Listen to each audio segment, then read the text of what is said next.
बंगाल में लिखा गया, लेकिन सरहद पार कर गया। सिर्फ इसलिए नहीं कि इसके बोल बहुत अच्छे थे, इस गीत के स्पिरिट को देखिए। सर, मैं कांग्रेस का नहीं हूं, लेकिन अपने को नेहरूवादी मानता हूं। क्या बंकिम बाबू ने यह कल्पना की थी, उस महाकवि ने यह कल्पना की थी कि देश इतने टुकड़ों में बंट जाएगा, चुनाव जीत जाए और देश हार जाए, देश टुकड़ों में बंट जाए, गलियों गलियों में नफरत की फसल हो? ये कौन सा वंदे मातरम है? उपसभापति महोदय, सदन का जिन किसी ने इस पर चर्चा की कोशिश शुरुआत की, इस आइडिया को भी सलाम प्रणाम। एक चीज शुरुआत में कहना चाहता हूं, हरिवंश राय बच्चन जी की आत्मकथा का एक खंड है पहला, जिसका शीर्षक है क्या भूलूं क्या याद करूं। तो मेरे लिए यह अवसर 150वीं वर्षगांठ या सालगिरह इस खूबसूरत गीत का एक अवसर भी है आकलन करने का। माननीय वाइस चेयरमैन साहब, ये बिला वजह नहीं है कि वर्षगांठ में एक शब्द है गांठ और सालगिरह में एक शब्द है गिरह। तो ये गिरह और गांठ को समझे बगैर 150वीं साल का उत्सव गान, उत्सव मैं समझता हूं आधा अधूरा होगा, बेईमानी होगी हम सबके बिहाफ पे। मैं क्रमशः कुछ बातें आपके समक्ष रखूंगा, कोशिश करूंगा कि मेरी बातों से किसी को कष्ट ना हो, इसलिए नहीं कि मेरे पास कष्ट पहुंचाने का कारण नहीं है, बल्कि इसलिए कि कष्ट पहुंचाने में ही इस देश की ऊर्जा जा रही है। जिन ओहदेदारों को मलहम लगाना चाहिए वो नमक की बोरी लेके जख्मों पे छिड़कते हैं। तो इस परिपाटी को बंद करने की चेष्टा होनी चाहिए। मुझे स्मरण है कि कई साथियों से जब बात होती है, सत्ता पक्ष के भी हैं, वो भी ऐसा ही विचार रखते हैं। गर्व की बात है कि क्योंकि ये गीत हमारी सांस्कृतिक और भावनात्मक एका पहचान का प्रतीक। बंगाल में लिखा गया, लेकिन सरहद पार कर गया। सिर्फ इसलिए नहीं कि इसके बोल बहुत अच्छे थे, इस गीत के स्पिरिट को देखिए। इस गीत का स्पिरिट बंगाल से पंजाब पहुंचता है, जहां इसको जानने वाले लोग नहीं थे, इसके शब्दार्थ को, भावार्थ को समझ रहे थे। इसलिए मैं कह रहा हूं कि विविधताओं के बावजूद बहुलवादी संस्कृति इस देश का हिस्सा रही है। हम ऐसे ही पले बढ़े हैं। कोई नुक्कड़, कोई गली, कोई गांव नहीं है जहां हमने हिंदू, मुसलमान, सिख, ईसाई, नास्तिक ना देखे हों। आजादी की लड़ाई में सबका योगदान, हिंदू, मुसलमान, सिख, ईसाई और नास्तिक भी। अपने जीवन के एक बड़े हिस्से में मैं भी नास्तिक, जब मैंने भगत सिंह को पढ़ा, मैं नास्तिक क्यों, तो मुझे गर्व होता था कि भगत सिंह वाली परंपरा। एक चीज मैं इससे पहले कि कहूं, एक महत्वपूर्ण चीज कहना चाहता हूं। मैं इस सदन में जितनी बार बोला हूं, नेहरू जी जरूर यहां चर्चा में आते हैं, जवाहरलाल नेहरू।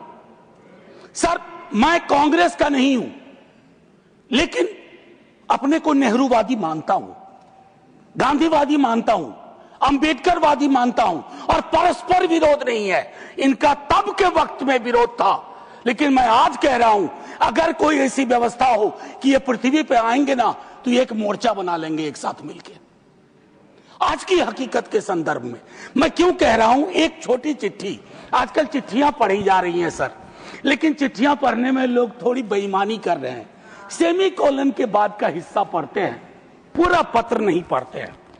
अमृता शेरगिल जी जवाहरलाल नेहरू जी को लिख रही हैं, यह है नवंबर 6, 1937। सर गौर कीजिएगा, बहुत प्यारी खूबसूरत चिट्ठी है। यह चिट्ठी कहती है, उनकी किताब मिली थी आत्मकथा, यह चिट्ठी कहती है, My dear Jawahar, as a rule, I dislike biographies and autobiographies. They ring false, pomposity or exhibitionism. But I think I like yours. You are able to discard your hello. You are capable of saying, when I saw the sea for the first time, when others would say, when the sea saw me for the first time. Sir, आजकल ऐसे लोग बहुत तरक्की कर रहे हैं जो ये कहते हैं कि समंदर ने आज मुझको पहली बार देखा, ये नहीं कि मैंने समंदर को पहली बार देखा। ये एक महत्वपूर्ण चीज है। सर, ध्रुवीकरण आज के हमारे जीवन का हिस्सा बन गया। क्या बंकिम बाबू ने यह कल्पना की थी, उस महाकवि ने यह कल्पना की थी कि देश इतने टुकड़ों में बंट जाएगा? पार्टीशन से ज्यादा। अभी मैंने देखा चंद महीनों पहले इस देश में आई लव महाकाल और आई लव मोहम्मद में जिहाद करवा दिया गया, झगड़ा करवा दिया गया। I can love every God simultaneously, yet I want to remain in peace, in prosperity, seeking justice and getting it. ये रवायत क्यों खत्म हो रही है? सर, ये निकेन प्रकारेण चुनाव जीत जाए, मैं बधाई देता हूं।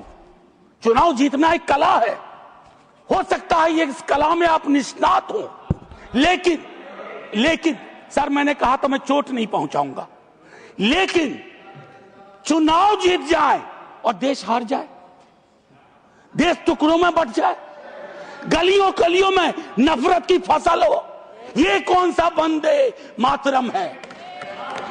ये कौन सा वंदे मातरम है? मैं सिर्फ ये कहना चाहता हूं, चुनाव जीतने की कई पद्धतियां हैं। कुछ पब्लिक को पता है, कुछ अभी नहीं पता है, आने वाले दिनों में पता चल जाएगा, क्योंकि इस मुल्क में कोई सीक्रेट बहुत दिन छुपता नहीं है। लेकिन एक चीज जो सबके सामने उजागर है कि आप चुनाव के वक्त, चुनाव से पूर्व, चुनाव के दौरान आप किस प्रकार की जुबान बोल रहे हैं। सर, मैं जानता हूं जब तमाम हमारे सीनियर साथी लोग, मंत्री लोग एक दिन तो पब्लिक लाइफ छोड़ के जाएंगे, मैं भी जाऊंगा छोड़ के, सर मैं भी छोड़ के जाऊंगा, लेकिन मूल्यांकन करूंगा मेरी बातों ने कितनों को चोट पहुंचाई है, कितने घर में दीवारें खड़ी कर दी, कितने गांव में तकसीम जैसे हालात कर दिए। मैं वंदे मातरम के माध्यम से कश्मीर पे बोलूंगा, शाम में मेरी ट्रोलिंग हो जाएगी, मैं नहीं बोलूं क्या? चुप हो जाऊं भय से, डर से? सर, 1 मिनट का वक्त दीजिए, मैं ज्यादा वक्त, मेरे दूसरे स्पीकर हैं वो बोलेंगे, बस मुझको 1 मिनट का वक्त दीजिए, मेरी बातें अधूरी रह गई हैं। लेकिन ऐसे अवसरों पर अक्सर होता है, सालगिरह जरूर मनाएं, गिरह का ध्यान रखें, वर्षगांठ जरूर मनाएं, गांठों का ध्यान रखें, और अगर वो न कर पाए तो इतना जरूर करें, इन महापुरुषों को, इनकी रचना को अपनी राजनीति का अवसर न बनाए, औजार न बनाए। और एक आखिरी टिप्पणी करूंगा, पहले भी कह चुका हूं, सर, इस सदन में पक्ष विपक्ष दोनों तरफ महापुरुषों को याद करने वाले लोग हैं। सर, 30 सेकंड और दे दीजिए, न जाने उस कुर्सी में क्या है जो बैठता है, जो बैठते हैं। सर, बस 30 सेकंड दे दीजिए, मैं 30 सेकंड मांग रहा हूं। प्लीज। मैं सिर्फ इतना कहना चाहता हूं, मैंने पहले भी कहा, प्रधानमंत्री जी को एक्चुअली बीजेपी के लोगों को नेहरू का धन्यवाद करना चाहिए। वो पॉलिटिकल लाइफ जैकेट की तरह इस्तेमाल किए जाते हैं। Nehru ji political life jacket. इसलिए कल सदन में एक नेता ने कहा, मैं आज यहां दोहराता हूं, एक दिन तय करिए और तय करिए कि मुकदमा हो। आप भी जिरह करिए, हम भी जिरह करें। मैं इतिहास का छात्र हूं, दिल्ली आया था एमए हिस्ट्री करने, धारा थोड़ी बदल गई, लेकिन आज भी इतिहास को संदर्भ में देखता हूं।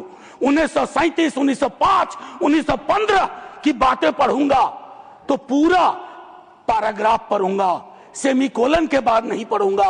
और मेरा इतिहास बोध 14 से पहले का है, 14 के बाद का नहीं है। जय हिंद, वंदे वंदे। Thank you. Dr. M. Thambidureji.